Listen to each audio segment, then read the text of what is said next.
আগে চেক করো, তারপরে বিশ্বাস করবে, ঠিক কিনা? তাহলে এখন থেকে একটা কিছু শুনলে বিশ্বাস করবেন।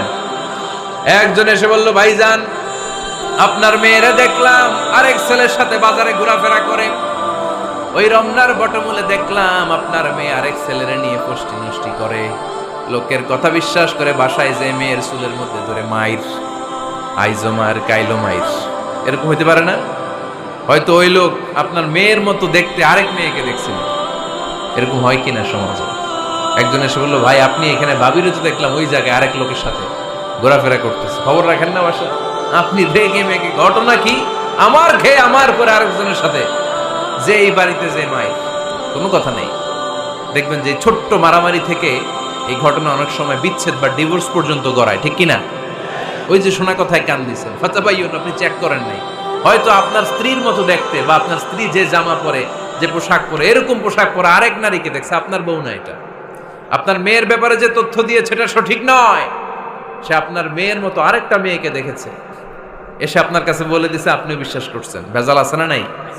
এই ভেজালগুলোকে থামানোর জন্য কোরআনে এই বিধানগুলো নাজিল করেছে কে? তাহলে ফরিদপুরের ভাইয়েরা, সমাজটারে সুন্দর রাখার তথ্য একটা শুনলেই বিশ্বাস করবেন না। সিলে কান নিয়ে গেছে শুনলেই সিলের পিছনে দৌড়, নাকি? কি করবেন? আগে কানে হাত দিয়ে একটু দেখবো কান দুইটা আছে না নাই, তারপরে চিলের পিছনে দৌড়ানো। তাহলে এখন থেকে আমরা তথ্য একটা শুনলেই বিশ্বাস করব। তাহলে কি করবেন? বলতে হবে কি করবেন? যাচাই বাছাই, জাস্টিফিকেশন অফ দ্য নিউজ। কোন নিউজ জাস্টিফিকেশন ছাড়া আমরা প্রচার করব, বিশ্বাস করব, শেয়ার করব না। আল্লাহ বললেন, ইয়া আইয়ুহাল্লাযীনা আমানু লা ইয়াসখার কওমুম মিন কওম। ওহে আমার ঈমানদার বান্দারা, শোনো শোনো, খবরদার কখনো কোনো মুমিন বান্দারে ঠাট্টা করো না, অবজ্ঞা করো না, ঠাট্টা করো না। তার মনে কষ্ট হয় এমন কোনো কথা তারে বলো না। Never scoff of anybody. কাউকে নিয়ে ঠাট্টা করবেন না, তার দেহ নিয়ে, তার আকৃতি নিয়ে, তার বংশ নিয়ে। এক লোকের বাবা ছিল চোর, কিন্তু তার ছেলে অনেক ভালো। আপনি কি তারা বলতে পারবেন তুই চোরের ঘরের চোর? বলতে পারবেন? চুরি করছে বাবা, ওর কি দোষ? কথা বলেন। এগুলো কবিরা গুনাহ। আওয়াজ করে বলেন তো, কি গুনাহ?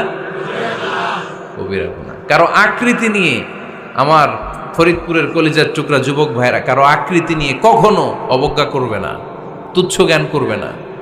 এটা কবিরা গুনাহ, এটা আল্লাহ খুব অপছন্দ করেন। এর কারণ আকৃতিটা আমাদের হাতে নাই। আমাদের কারো নাক লম্বা, কারো খাটো, আমরা কেউ কালো, কেউ সাদা, আমরা কেউ স্মার্ট, কেউ অন্যরকম। তো এই যে আমাদের এক এক ধরনের আকৃতি, এটা কি আমি বানাইছি? আপনি বানাইছেন? দিছে কে? এই জন্য কারো দেহের গঠন নিয়ে যদি আপনি অবজ্ঞা করেন, এটা প্রক্ষান্তরে আপনি স্রষ্টাকে নিয়ে অবজ্ঞা করলেন। কারো দেহের আকৃতি নিয়ে যদি আপনি তুচ্ছ করেন, তাকে তুচ্ছ করেননি, আমার রবকে আপনি তুচ্ছ করেছেন। চিল্লায় বলেন ঠিক কিনা? খবরদার, তুই কালু, তুই লম্বু, তুই মোটু, তুই কানা, তুই রোহিঙ্গা, আছে না নাই? ইদানিং ইদানিং এটা খুব চলে। এই রোহিঙ্গা নামটা আছে না? ফরিদপুরে এগুলো ঢুকে নাই না? আমাদের ওইদিকে দেখি কি অবস্থা, কারোর সাথে কেউ লাগলে তুই রোহিঙ্গা। কি আশ্চর্য, এই গালি কবে আসলো? হ্যাঁ, অনেক ধরনের গালি। ঢাকায় আর একটা চলে ফইন্নির ভূত, কি বলে? এই এগুলো আগে শুনি নাই আমরা, রিসেন্ট এগুলো বলা শুরু করছে, ফইন্নির ভূত, রোহিঙ্গা। না, এগুলো বলে আপনি কাউকে অবজ্ঞা করতে পারবেন? পারবেন না। খবরদার, এটা কবিরা গুনাহ, এটা ছোট গুনাহ মনে করবেন না। কারণ আকৃতি নিয়ে তুচ্ছ করা যায় না, কারণ আকৃতি দান করেছে কে? হুয়াল্লাযী ইউসাউইরুকুম ফিল আরহামি কাইফা ইয়াশা, লা ইলাহা ইল্লা হুয়াল আজিজুল হাকীম। তিনি এমন সত্তা যিনি তোমাদের চেহারার অবয়ব দিয়েছেন, তোমাদের আকৃতি দান করেছেন তখন যখন তোমরা মায়ের পেটের ভেতরে ছোট্ট জোকের মতো ছিলা। মায়ের পেটের ভেতরে আমরা যখন সবাই এত ছোট্ট, তখনই আমাদের চেহারার আকৃতি দিয়েছে কে? কে সুন্দর হব, কে ছেলে হব, কে মেয়ে হব, কে মোটা হব, কে চিকন হব, আমার ইচ্ছা হয়েছি? আওয়াজ করে বলতে হবে, কার ইচ্ছায়? প্রত্যেককে যদি আল্লাহ প্রত্যেকের নিজের চেহারা ডিজাইন করতে দিতেন, আল্লাহ যদি বলতেন তোমার চেহারাটা কেমন হবে তুমিই ডিজাইন করো, তাহলে আপনি আপনারা কেমন বানাতেন? হ্যাঁ বলেন, ফরিদপুরের ভাইরা বলেন, সুন্দর করে বানাতেন তাই না? সবচাইতে স্মার্ট, সবচেয়ে সুন্দর করে আমি আমার চেহারাটা বানাতাম যদি আমাকে ডিজাইন করার সুযোগ দেওয়া হতো। কিন্তু এই সুযোগ তো আল্লাহ দেন নাই। ডিজাইন স্বয়ং করে দিয়েছেন কে? কোন নারীকে যদি আল্লাহ বলতে এই নারীরা তোমাদের চেহারা কার কেমন লাগবে তোমরা বানাও, প্রত্যেক নারী কি করতো? বিশ্ব সুন্দরী করে নিজেকে বানাতো। খুদ ধরার মতো কোনো জায়গা সে নিজের জন্য রাখতো না, ঠিক কিনা? কিন্তু এটা আল্লাহ দেন নাই। এই আকৃতিটা আমাদেরকে সরাসরি দান করেছেন কে? খবরদার, আমাদের অনেকে বিকলাঙ্গ, আমাদের অনেকের হাত ছোট, পা বড়, দেখতে মোটা, কেউ চিকন কেউ কালো। খবরদার, কারো আকৃতি নিয়ে কখনো কোনো অবজ্ঞার সুরে, ঠাট্টার সুরে কোনো কথা আমরা বলবো না। রাজি আছেন? সবাই রাজি আছেন? আল্লাহ রাসূল সাল্লাল্লাহু আলাইহি ওয়াসাল্লামের এক সাহাবী ছিল, নাম ইবনে মাসউদ রাদিয়াল্লাহু তাআলা আনহু। ওনার পায়ের নলা ছিল খুব চিকন, অস্বাভাবিক চিকন, স্বাভাবিক না। তো উনিও এটা ঢেকে রাখতেন, দেখাতেন না কাউকে। একদিন উনি খেজুর পাড়ার জন্য খেজুর গাছে উঠলেন। খেজুর গাছে ওঠার পরে নিচ থেকে সাহাবারা পায়ের চিকন নলা দেখে ফেলছে। দেখে সবাই হাসি, সবাই হেসে কুটি কুটি। বিশ্বনবী বললেন, হেসো না, খবরদার, আমার ইবনে মাসুদের পায়ের চিকন নলা দেখে হেসো না। আমার ইবনে মাসুদের এই পায়ের চিকন নলা যদি মিজানের পাল্লায় উঠিয়ে দেয়া হয়, কিয়ামতের দিন উহুদ পাহাড়ের চেয়েও ভারী হয়ে যাবে। খবরদার, আমার ইবনে মাসুদকে আমার আল্লাহ অনেক পছন্দ করে, তার পা চিকন দেখে তাকে তুচ্ছ করো না। আল্লাহর হাবিব সাল্লাল্লাহু আলাইহি ওয়াসাল্লামের 11 জন স্ত্রীর মধ্য থেকে একজন স্ত্রী ছিলেন একজন স্থূল আকৃতির, অবেসিটি ছিল, একটু মোটা। ওনার নাম ছিল সাফিয়া রাদিয়াল্লাহু তাআলা আনহা। আম্মা জান আয়েশার সাথে একবার সাফিয়ার ঝগড়া। নবীদের বউদের মাঝে মাঝে মাঝে ঝগড়া হতো, তবে সেটা হতো মধুর ঝগড়া। সুবহানাল্লাহ পড়েন। আম্মা জান আয়েশা রাদিয়াল্লাহু তাআলা আনহার বাসায় একদিন বিশ্বনবী বসা ছিলেন। আরেকজন স্ত্রী, বিশ্বনবীর আরেকজন স্ত্রী রান্না করে কিছু খাবার আম্মা জান আয়েশার ঘরে পাঠিয়েছেন। এক দাসী দিয়ে বলল, যাও এটা আয়েশার ঘরে দিয়ে আসো, কারণ নবী আয়েশার ঘরে। আম্মা জান আয়েশা রাদিয়াল্লাহু তাআলা আনহা বললেন, এগুলো কি? ওই দাসী বলে, তরকারি। কে দিছে? অমুক স্ত্রী। কেন দিয়েছে? আমি কি রান্না করতে পারি না? তোমরা রান্না তোমরা খাও। এই কথা বলে পাতিল সহ উড়ায় মারছে চেহারার মধ্যে। এর কারণ ওনারা মানুষ ছিলেন, মানবীয় ব্যাপারগুলো ওনাদের মধ্যেও কাজ করত। আবার এক স্ত্রী ঝোল দিয়ে রান্না করে কিছু খাবার নিয়ে এসেছে। আম্মা জান আয়েশা রেগে মেগে ওই ঝোল নিয়ে ওই স্ত্রীর গালের মধ্যে মেখে দিয়েছেন। বিশ্বনবীর আরেক বউয়ের গালের মধ্যে ওই ঝোল লাগাই দিচ্ছে। এবার ওই স্ত্রী বিশ্বনবীর কাছে যেয়ে বলে, ইয়া রাসূলুল্লাহ, দেখেন আয়েশারে আপনি বেশি আদর করেন তো, দেখেন কি করে আমাদের সাথে। এই যে আমাদের গালের মধ্যে ঝোল মাখাই একেবারে মেকআপ বানাই দিচ্ছে। বিষ্ণু ইসা ইসলাম বললেন, তাই আয়েশাকে ডাকো।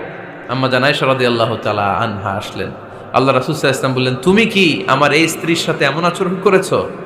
আম্মা জান আয়েশা বললেন, করেছি। কেন? আম্মা জান আয়েশা বললেন, তখন মেজাজটা গরম ছিল, এখন বুঝতে পারতেছি আসলে এই কাজটা করা ঠিক হয় নাই। এবার বিশ্বনবী বিচার করবেন। বিশ্বনবী বললেন, আল কিসাস, যেমন করা হয়েছে বিচার হবে তেমন। তোমার গালে যেমনি ঝোল লাগাই দিছে, তুমি একটু ঝোল নিয়ে আয়েশার গালে লাগাই দাও। সুবহানাল্লাহ পড়বেন না? ওই স্ত্রীও কিছু ঝোল নিয়ে আম্মা জান আয়েশার গালে লাগাই দিল। এখন দুইজনে হাসতেছে, বিশ্বনবীও হাসলেন, আরশের উপর থেকে খুশি হয়ে গেলেন। কে? তো স্ত্রীদের মধ্যে মাঝে মাঝে এটা ঘটতো। সাফিয়া রাদিয়াল্লাহু তাআলা আনহা ছিলেন একটু মোটা। আম্মা জান আয়েশা বললেন, ইয়া রাসূলুল্লাহ, দেখেন আপনার মুটি বউ, আপনার মুটকি বউ, এই মুটি বউ বলে একদিন একটা গালির মতো দিয়ে ফেলছে।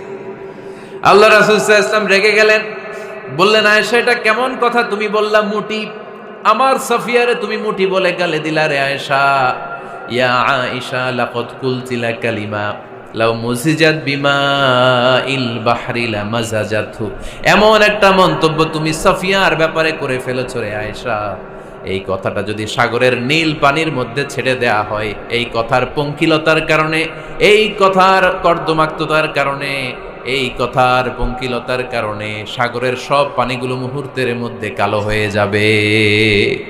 এই কথাটা সাগরে ফেলে দিলে সাগরের নীল পানি পুরোটা কালো হয়ে যাবে। আয়েশা, খবরদার, কাউকে তুচ্ছ করে অবজ্ঞা করে কখনো কিছু বলা যাবে না। এই জিহ্বাটা এটা ভয়ঙ্কর একটা অঙ্গ। বেশিরভাগ পাপ এই জিহ্বা দিয়ে হয়। কি দিয়ে হয়? এজন্য সাহাবারা জিহ্বা ধরে মাঝে মাঝে জিহ্বার মধ্যে ব্যাত মারতেন। আর বলতেন জিহ্বা তোর জন্য আমি আটকে যাব কিয়ামতের দিন। আমলিক আলাইকা লিসানাক, নিজের জিহ্বার মালিক নিজে হন। আপনার জিহ্বার মালিক যেন শয়তান না হয়ে যায়। জিহ্বা আপনার, শয়তানের ভাষায় আপনি কথা বলেন কেন? খবরদার, প্রতিটা কমেন্ট, প্রতিটা কথা, প্রতিটা মন্তব্য, এগুলোর ব্যাপারে কিয়ামতের দিন পাই টু পাই করে আপনার কাছে আল্লাহর সুপ্রিম কোর্টের কাঠগড়ায় দাঁড় করিয়ে আপনারা জিজ্ঞেস করবে কে? এজন্য বিশ্বনবী বলছেন মাইয়াদমানলি মা বাইনা লিহিয়াইহি ওয়া মা বাইনা রিজলাইহি আদমান লাহুল জান্নাহ। আমার কোন উম্মত যদি দুইটা অঙ্গের গ্যারান্টি আমারে দেয়, আমি আমার উম্মতকে জান্নাতের গ্যারান্টি দেব। দুইটা অঙ্গের, একটা হলো জিহ্বা আর একটা লজ্জাস্থান।